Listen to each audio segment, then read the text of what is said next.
Winston Churchill had been drinking heavily at a party when he bumped into Bessie Braddock, a socialist member of Parliament. "Mr. Churchill, you are drunk," Braddock said harshly. Churchill paused and said, "And Bessie, you are ugly. You are very ugly. I'll be sober in the morning." I'll be sober in the morning. Great political comebacks, put-downs, and riposts. The greatest collection of political zingers ever assembled. These are some of the meanest and funniest words ever spoken by some of the meanest and funniest politicians who ever lived. Henry Clay was sitting outside a Washington hotel with Massachusetts Senator Daniel Webster when a man walked by with a pack of mules. "Clay, there goes a number of your Kentucky constituents," Webster said. "Yes," Clay replied. "They must be on their way to Massachusetts to teach school." Sober in the morning. Politicians the way they used to be before consultants and spin doctors blow-dried and pasteurized them. The three living former presidents, Jimmy Carter, Gerald Ford, and Richard Nixon, stood side by side at a White House reception during the Reagan administration.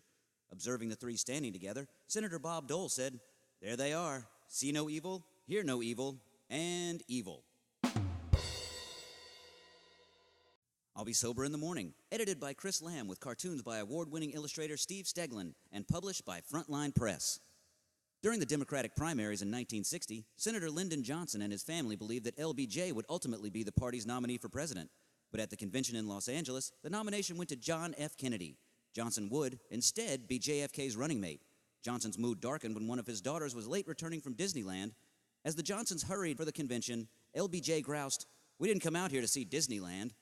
"I know," his daughter said dejectedly, "but we didn't come out here to see you run for vice president either."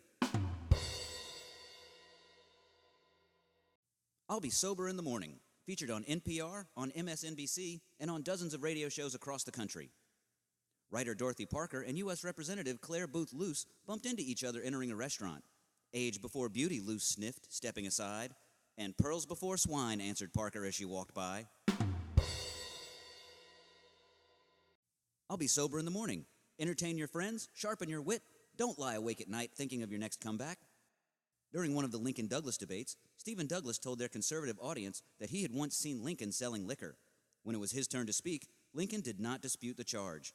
He agreed that he had once worked as a bartender. "I was on one side of the bar serving drinks," he said, "and Douglas was on the other side drinking them." I'll Be Sober in the Morning. Remember when politics used to be fun? Remember when politicians had personality and wit? The conservative Winston Churchill was often at odds with Clement Attlee, leader of the Labor Party, which advocated a greater role for government in economic policy. Churchill once entered a men's room to find Attlee standing at the urinal. Churchill took a position at the other end of the trough. "Feeling standoffish today, are we, Winston?" Attlee asked. "That's right," Churchill responded. "Every time you see something big, you want to nationalize it."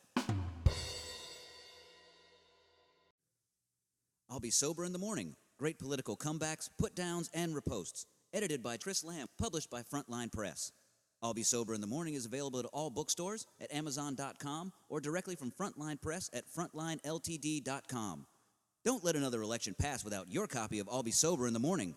Get it today. Whenever you're ready.